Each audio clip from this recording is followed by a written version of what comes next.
Olá, pessoal! Sejam todos bem-vindos.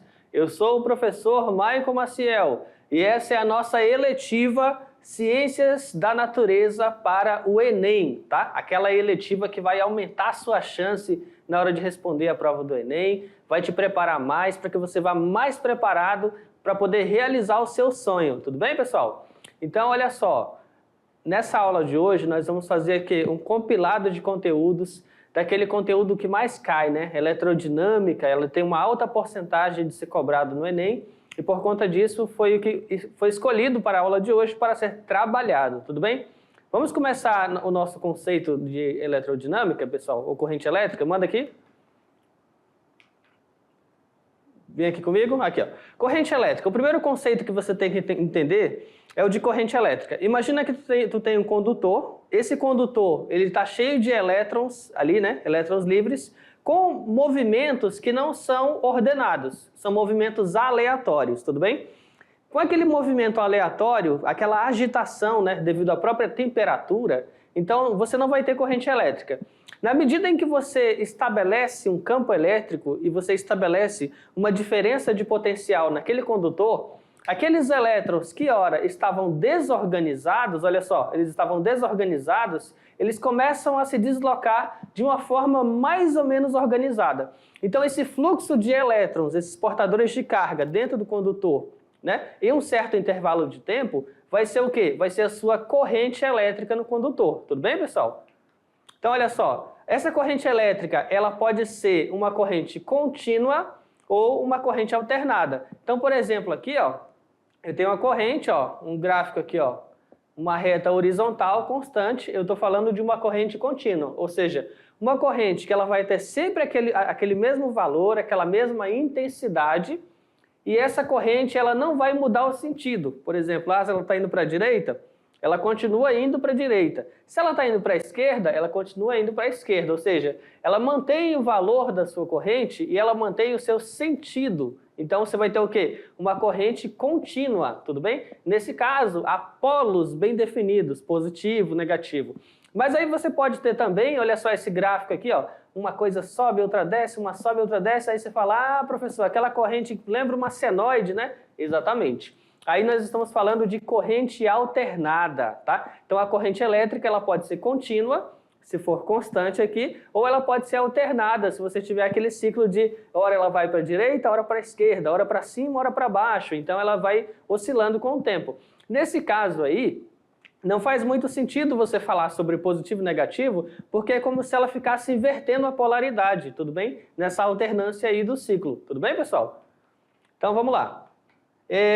Em falando sobre corrente elétrica, olha só, você vai ter o quê? A unidade da corrente elétrica vai ser o ampere, tá? Então, no Sistema Internacional de Unidades, a corrente elétrica é medida em amperes. Então, você vai ter esse A maiúsculo aqui, ó, em amperes, em homenagem ao quê? Ao André Marie Curie.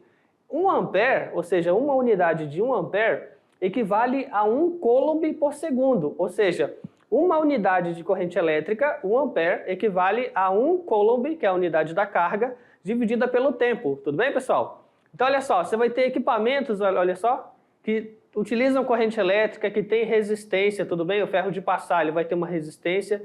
Aqui, ó, o aquecedor, o chuveiro elétrico, que eles vão ter uma resistência, porque vai ter corrente elétrica passando sobre eles, vai ter o efeito Joule, tudo bem? Vamos lá. Agora, como calcular a corrente elétrica? Pensa o seguinte, se a definição matemática de corrente elétrica vai ser o quanto de carga que está atravessando por um certo intervalo de tempo, então você vai anotar essa equação aqui, ó. Corrente elétrica vai ser o quê? A corrente elétrica vai ser a quantidade de carga elétrica que está atravessando dividido pelo intervalo de tempo, tá? Então se anota, tome nota que essa equação vai te salvar. Numa questão que ele te dá a carga e o tempo, calcular a corrente elétrica é simplesmente dividir a carga pelo tempo. Mas aí também existe uma relação entre essa carga, o número de elétrons e o valor da carga elementar. Ou seja, para dizer que a carga elétrica ela é quantizada, ela só pode ser encontrada na natureza como um múltiplo inteiro da carga do elétron. Tudo bem? Vamos seguindo. Agora, olha só, existe a lei de Ohm, né, que vai relacionar a resistência elétrica, a diferença de potencial e a corrente. E você vai ter na sua resistência elétrica, condutores que eles são ômicos ou condutores não ômicos. Olhando aqui nesse gráfico, você vai ver o seguinte, que quando você tem uma relação linear, ou seja, tu tem uma reta, né? Quando você relaciona tensão e corrente, quando tu tem uma relação linear, tu está falando de um condutor ômico, ou seja, um condutor cuja característica, a relação entre diferença de potencial e corrente, vai ser sempre constante. Tá? Essa relação entre tensão e corrente vai ser sempre constante. Por isso que a inclinação da reta vai ser constante. Então, nesse caso, nesse gráfico aqui, ó, essa reta em vermelhinho, ó, em vermelhinho aqui, ela vai ser o quê? Um condutor ômico, resistência constante. Agora, perceba que tem uma reta aqui, ó, que a inclinação dela vai crescendo, a outra reta aqui, ó, a inclinação dela vai diminuindo. E nesse caso, eu não posso falar que há uma constância entre tensão, diferença de potencial e corrente. Então, quando isso não acontecer, quando em cada ponto da reta eu tiver uma inclinação diferente, quando isso não acontecer, eu estou falando de um condutor não ômico, tudo bem? Ou seja, condutor ômico respeita a lei de Ohm. Condutor não ômico, ele não respeita aquela proporção da lei de Ohm. Agora, falando sobre a lei de Ohm, nós temos essa equação aí. Vamos lá, pessoal, manda na tela. Temos essa equação aqui, ó. Você vai anotar resistência, aqui, ó, resistência elétrica vai ser a sua tensão ou diferença de potencial dividido pela sua corrente elétrica, tá? Então essa é a primeira equação que você deve tomar nota, né? Porque é a primeira lei de Ohm. Lembrando as unidades, quando a gente fala de resistência, a unidade da resistência é o quê? Ohms. Quando eu falo de tensão ou diferença de potencial, a unidade é o quê, pessoal? Volts, né? Ah, então são volts. E quando eu falo de corrente elétrica, a minha unidade é ampere, tudo bem? Então, muito cuidado, muita atenção nisso, nas unidades. Também existe uma coisa chamada o quê? Resistividade elétrica. Então, vai ser o quê? Uma medida da oposição do material ao fluxo da corrente. Quanto mais baixa for a resistividade, mais facilmente o material permite a passagem de uma carga elétrica. A sua unidade vai ser Ohm por metro. Então, perceba que em se tratando da lei de Ohm, em se tratando de resistência elétrica, eu vou ter que tratar aí de duas leis. A primeira lei de Ohm, ela vai considerar apenas a resistência, a diferença de potencial e a corrente elétrica. Perfeito. Ou seja, a primeira lei de Ohm, ela não olha para o material, ela não olha para a natureza do material. Agora, a segunda lei de Ohm, que é o que trata da sua resistividade aqui, ó, elétrica, essa já começa a pensar assim, tudo bem, mas e se o condutor for um cobre? E se o condutor for de alumínio? E se for de estanho? Então, cada material vai se comportar de uma forma diferente a passagem da corrente elétrica. Por isso que ele cria esse conceito de resistividade elétrica, tudo bem? Sendo medido em ohms por metro. Vamos seguindo. Aí você tem a sua segunda lei de Ohm, tá? Manda na tela. Segunda lei de Ohm, pessoal, ela vai dizer o seguinte: a resistência elétrica vai ser igual à resistividade multiplicado pelo comprimento do condutor dividido pela área da seção transversal. Então, nessa equação aqui, que é a segunda lei de Ohm, ele leva em consideração outros parâmetros que a primeira lei não analisava. Por exemplo, quanto maior o condutor, quanto mais longo for o fio, maior resistência elétrica, entendeu? Ah, tu compra uma extensão de 1 metro, aí o seu amigo comprou uma extensão de 5 metros. Qual é a extensão que vai dar maior resistência elétrica? Uma extensão de maior resistência, ou seja, de maior comprimento. Por quê? Você está vendo aqui nessa equação, ó, que o L, que é o comprimento, ele está no numerador. Então, quanto maior o comprimento do condutor, maior será a sua resistência. Agora, com relação à área, se você fala assim, professor, existe a possibilidade de eu colocar um fio fino, né? um fio de pequena espessura, uma área menor, e tem aquele fio que você percebe que ele tem um diâmetro maior. Ah, um fio mais grosso. Pois é, aquele fio maior, ele vai ter mais resistência? Ele vai oferecer mais resistência ou menos resistência? Se você colocar um fio bem fininho para poder ligar uma televisão, para ligar o ventilador, ele não vai oferecer mais resistência, porque ele vai esquentar mais, vai ter mais efeito Joule? Exatamente. Isso está previsto aqui também, ó. Quanto maior a sua área, menor a sua resistência. E por outro lado, quanto menor a sua área, maior a sua resistência, tá? Então é uma relação inversa, tá? Uma relação inversa. Enquanto que o comprimento era uma relação direta com a resistência, a área vai ser uma relação inversa com a sua resistência. Tudo bem, pessoal? Atenção nesse detalhe.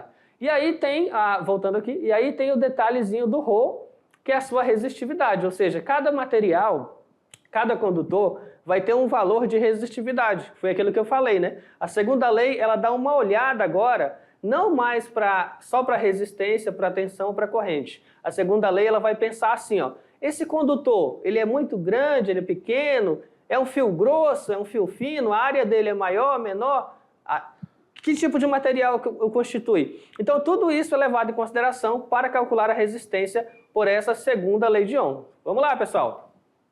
Olha só, e aí vem o conceito de potência elétrica. Aí você toma nota. Quando você fala de potência elétrica, tu vai dizer o seguinte, a rapidez com que o trabalho é realizado, ou seja, o trabalho é realizado por um certo intervalo de tempo. Qual que é a unidade da potência? Vai ser o watts, né? O watts, o símbolozinho aqui, ó, W maiúsculo. Em homenagem ao engenheiro James Watts, né, que aprimorou a sua máquina a vapor. Então, eu posso escrever a potência como sendo, por exemplo, o produto da corrente elétrica pela tensão. Eu posso escrever a potência como sendo o produto da resistência elétrica pelo quadrado da corrente elétrica, ou ainda eu posso escrever a potência como o quadrado da diferença de potencial dividido pela resistência. Aí você fala assim, professor, mas eu tenho que utilizar as 3 equações numa única questão, utilizar 3 equações? Não, pessoal. Normalmente você utiliza uma. Então, qual delas você vai utilizar? Depende dos dados que a questão te fornecer. Se for uma questão que ele te forneça diretamente a corrente e a tensão, tu pode utilizar a primeira, direto, corrente vezes tensão. Se for uma questão que ele te forneça a resistência e a corrente, utiliza a segunda equação. E se for uma questão em que ele te forneça a tensão e a resistência, utiliza a terceira. Ou seja, a equação mais apropriada é aquela que está de acordo com os dados fornecidos no enunciado. Tudo bem? Vamos seguindo. A potência elétrica em circuitos, olha só, ela está relacionada o quê? Com a resistência. Então, eu tenho um equipamento muito potente, então ele vai desprender mais energia através do efeito Joule. Significa que ele pode desprender energia. Aquela energia elétrica, ela vai ser transformada, uma parte dela na forma de calor, que não vai ser aproveitada. Então eu falo de energia dissipada. Então quando essa energia é perdida ou dissipada, eu chamo isso de efeito Joule, né? Então os equipamentos que a gente utiliza aqui, ó, que pode aplicar o efeito Joule é o quê? Chuveiros elétricos, secadores de cabelo, lâmpadas incandescentes, ferros de passar, ou seja, aqueles equipamentos que, de fato, aquele calor desprendido pelo efeito Joule, ele é esperado, a gente consegue aproveitar esse calor desprendido. Mas há também aquelas instalações elétricas onde a gente manda um componente de um ponto ao outro da casa e de uma forma indesejada vai acontecer o efeito Joule e a gente vai ter energia dissipada dentro do circuito, tudo bem? Vamos agora à nossa primeira questão, pessoal, uma questão do Enem, ó, uma questão do Enem 2022. Vamos lá! A fim de classificar as melhores rotas em um aplicativo de trânsito, um pesquisador propõe um modelo com base em circuitos elétricos. Nesse modelo, a corrente representa o número de carros que passa por um ponto da pista no intervalo de 1 segundo. A diferença de potencial corresponde à quantidade de energia por carro necessária para se deslocar 1 metro. De forma análoga à lei de Ohm, cada via é classificada pela sua resistência, sendo a de maior resistência mais congestionada. O aplicativo mostra as rotas em ordem crescente, ou seja, da rota de menor para a rota de maior resistência. Como teste para o sistema, são utilizados 3 possíveis vias para uma viagem de A até B, com os valores da DDP e a corrente conforme a tabela. Então, olha só, pessoal, vem aqui comigo. Essa questão ela é interessante porque o pesquisador ele faz uma analogia curiosa. Ele conseguiu enxergar no trânsito, na vazão dos carros no trânsito, o equivalente ao que seria a vazão dos elétrons dentro do condutor. Então, é como se os carros, que no caso são os elétrons, passassem aí por 3 caminhos. Ele está falando assim, tem um caminho que vai oferecer mais resistência, então ele vai acumular mais elétrons, só que nesse caso vai acumular mais carros, e vai ter aquele caminho com menor resistência, então a vazão de carros, nesse caso os elétrons, ou nesse caso os carros, vai ser o quê? Maior. Ele fez uma analogia interessante da vazão do trânsito com a lei de Ohm. Tudo bem? Então na tabelazinha ele mostra aqui, ó, a diferença de potencial em cada trecho e mostra o que seria a corrente em cada trecho. Então agora, com base na DDP, na diferença de potencial, e com base na corrente, nós temos que analisar o quê? Aquela que vai oferecer o quê? A menor resistência e classificar da menor para a maior resistência. Manda na tela. Então vamos lá. Na primeira rota, a rota 1, você vai utilizar o quê? A diferença de potencial é igual a resistência multiplicado pela corrente, tá? Essa aqui é exatamente a primeira lei de Ohm, tá? Só que às vezes ela é escrita dessa forma, resistência é igual a diferença de potencial dividido pela corrente. Então escrevemos ela aqui, ó, dessa maneira, numa forma onde eu tenho isolado a diferença de potencial. Olhando na tabela, a diferença de potencial aqui, quanto? 510. A corrente, quanto? 4. Então vou substituir. No lugar do U, coloco 510 igual resistência do primeiro caminho multiplicado pela corrente do primeiro caminho, certo? Aí agora eu vou ter 510 dividido para 4, vou ter o quê? 127,5 ohms. Essa é a resistência do primeiro caminho. No segundo caminho, ou seja, na segunda rota, eu vou ter quanto de diferença de potencial aqui, ó? 608. E qual é a corrente no segundo caminho? 4.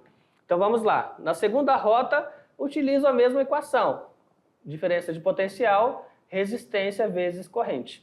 A diferença de potencial vai ser quanto? 608. Igual, resistência 2, multiplicado por quanto? A sua corrente elétrica, 4, ok? Vou dividir os 608 por 4, vou obter o quê? Que a resistência 2 é 152 ohms, ou seja, uma resistência maior que a primeira. E aí a terceira rota vai ser o quê? Ainda assim utilizo a primeira lei de Ohm, diferença de potencial, resistência vezes corrente. Vou olhar na tabela, diferença de potencial, 575. Corrente elétrica, 3. Então vou substituir. Diferença de potencial, 575. Resistência, quero descobrir. E corrente elétrica, 3. 575 dividido para 3 dá quanto? 191,66 ohms. Como ele quer uma ordem crescente, ele percebeu o seguinte. O primeiro caminho, rota 1, ela ofereceu menor resistência. A rota 2 ofereceu uma resistência intermediária e a rota 3 ofereceu a maior resistência. Colocando em ordem crescente, você vai ter caminho 1, 2 e 3. Vai te dar o quê, pessoal? Letra A. Tudo bem? Agora vamos à nossa próxima questão. Essa é uma questão do Enem 2022, tá? Também uma questão do Enem 2022. E essa questão é interessante, que ela vai falar sobre choque elétrico, descarga elétrica. O que acontece quando você toma um choque? Você já tomou choque? Já tocou no equipamento ali? O que aconteceu? Então olha nessa tabela aí da questão do Enem, o que pode acontecer? Vamos lá, vamos nessa. Olha o que pode acontecer. O quadro mostra valores de corrente elétrica e os seus efeitos sobre o corpo humano. Olha, então vamos lá. Se você tomar um choque aí de até 10 miliamperes, tu pode ter o quê? Uma sensação de dor e uma contração muscular. Se você tomar um choque de 10 miliamperes até 20 miliamperes, vai o quê? Vai aumentar as suas contrações musculares. Se for um choque de 20 miliamperes até 100 miliamperes, aí é perigoso, ó, pode dar uma parada respiratória. Se você tomar um choque de 100 miliamperes até 3 amperes, tu pode ter o quê? Fibrilação ventricular. Ou acima de 3 amperes, uma parada cardíaca e ainda queimaduras, tá? Então é muito gravíssimo isso aqui. A corrente elétrica que percorrerá o corpo de um indivíduo depende da tensão aplicada e da resistência elétrica média do corpo. Esse último fator está intimamente relacionado com a umidade da pele, ó, que seca apresenta o quê? Uma resistência na ordem de 500 kΩ, mas molhada pode chegar a apenas 1 kΩ. Nesse ponto, vamos aqui rapidinho, nesse ponto, eu te alerto para esse detalhe que foi dito na questão. Quando você está com a pele seca, a nossa pele seca, ela não é uma boa condutora elétrica, certo? Então, se você vai movimentar algum equipamento elétrico ali, o ideal é estar com proteção, com EPI, né? Mas caso você não esteja, se você estiver com a pele seca, a sua pele oferece mais resistência, tá? Então, a resistência que é dita na questão aí, da ordem de 500 kΩ, ou seja, 500 mil ohms de resistência. Agora, se você for manipular alguma coisa energizada, eletrizada, e tu tá molhado, tua pele tá molhada, aí a sua pele, que ela vai ter uma resistência alta, agora cai bastante. É apenas 1 kΩ. De 500 cai para 1. Ou seja, molhado você acaba se tornando mais condutor, vamos dizer desse ponto. Tudo bem? Vamos lá. Apesar de incomum, é possível sofrer um acidente utilizando baterias de 12 volts. Olha, considere que o indivíduo com a pele molhada, tinha que ser, né? Ó, pele molhada, sofreu uma parada respiratória ao tocar simultaneamente nos pontos A e B de uma associação de 2 baterias. Então o cara foi associar 2 baterias, estava com a pele molhada e sofreu o quê? Uma parada respiratória. Vamos ver o que aconteceu. Então, olha só, qual das associações de baterias foi realizado, né, para acontecer o acidente? Então, ele mostra aí diversas opções aqui, ó, tá? Então, primeiro a gente tem que fazer alguns cálculos para poder chegar a essa conclusão. Vamos lá. Primeiro delas, se ele tem uma parada cardíaca, né, sofre uma parada cardíaca, eu vou olhar aqui na tabela, vamos limpar isso aqui, pronto. A questão fala que ele sofreu uma parada respiratória ao tocar, cadê aqui? Vamos ver aqui, ó. Tá? Parada respiratória. Parada respiratória, ó o detalhe aqui, ó.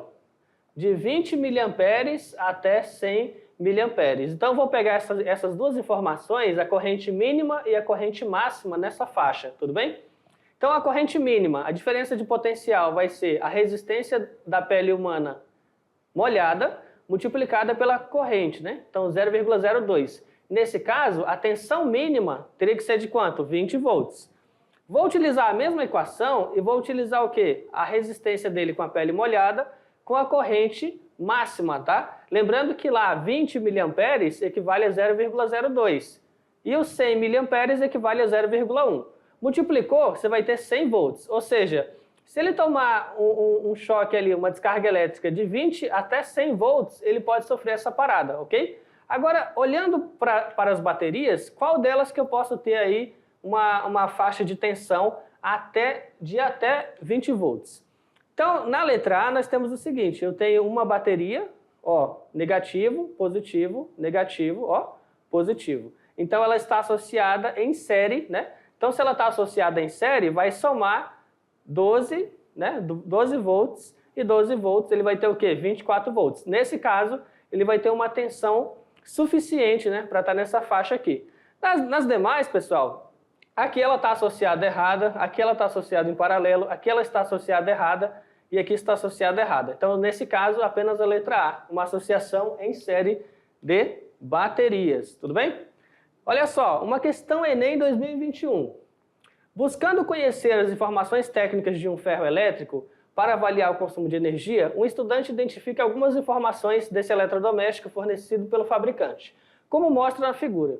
Sabendo que esse aparelho é utilizado em média 30 minutos por dia, então ele usa 30 minutos por dia durante 30 dias. Qual o valor mais próximo do consumo mensal de energia em kWh? Então perceba que ele pegou o equipamento aqui, ó, tá olhando, 750 watts, ok. Então, primeira coisa a ser analisada. Vamos lá, vem aqui comigo. Primeira coisa a ser analisada. A energia vai ser um produto da potência pelo intervalo de tempo, certo? Então, a potência que ele leu no equipamento ali, ó, 750 watts. Então, ele vai ter que dividir por 1000 e transformar isso aí para quilowatts. Então, 750 watts vai se tornar o quê, pessoal? Se torna o quê? 0,75 quilowatts, tudo bem? Vamos lá, manda na tela. Então, transformou a potência de 750 watts para 0,75 kW. Agora, o tempo, a gente vai ter que transformar o tempo para horas, né? Então, 30 minutos por dia, multiplicado aí por 30 dias, vai te dar 900 minutos por mês. Ele vai pegar ali, né? 1 hora, 60 minutos. Então, 900 dividido para 60 vai ter o quê? 15 horas por mês. Então, agora, a energia vai ser o produto da potência pelo tempo. 0,75 multiplicado por 15 horas, ele vai ter 11,25 kWh. Como ele fala aproximadamente, vai dar o quê? Letra D, 11,3, pessoal. Então, olha só, vem aqui comigo. Agora é a sua vez, tá, pessoal? Agora tem uma lista de exercícios que foi encaminhada, você vai resolver essas questões, tentar resolver com o grupo, tudo bem? E com base nesse conteúdo dessa aula. Espero que vocês tenham gostado, pessoal, e até a próxima aula, tá? Tchau, tchau!